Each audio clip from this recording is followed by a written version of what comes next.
कर्म करणं हेच तुझं ध्येय आहे. त्याच्या फळाची अपेक्षा बाळगण्याचा तुला अधिकार नाही. कर्मातून काय मिळणार याचा विचार तू मनात आणू नकोस.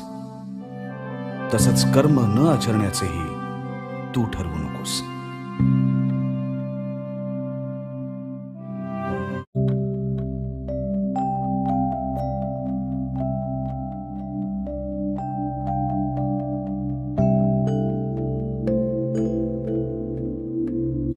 ज्ञानासारखं पवित्र दुसरं काहीही नाही.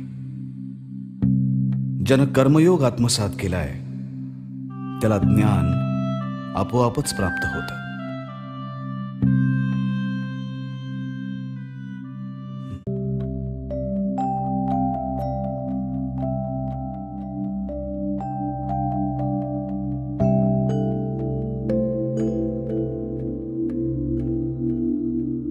सज्जनांचं संरक्षण करण्यासाठी आणि दुष्टांचा संहार करण्यासाठी, धर्माची पुन्हा स्थापना करण्यासाठी वेळोवेळी मी जन्म घेतो, असं श्रीकृष्ण म्हणतात.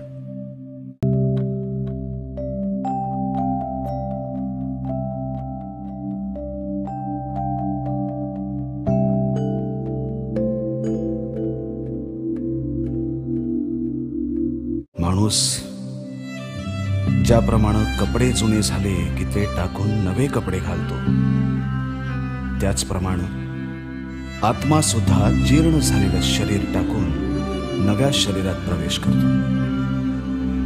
यातून काय बोध घ्यायचा की शरीराचा मोह ठेवू नये आणि त्याचे फार चोचलेही पुरवू नयेत.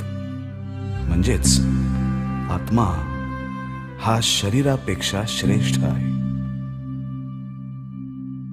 यदा यदा हि धर्मस्य ग्लानिर्भवति भारत अभ्युत्थानं अधर्मस्य तदात्मानं सृजाम्यहम्.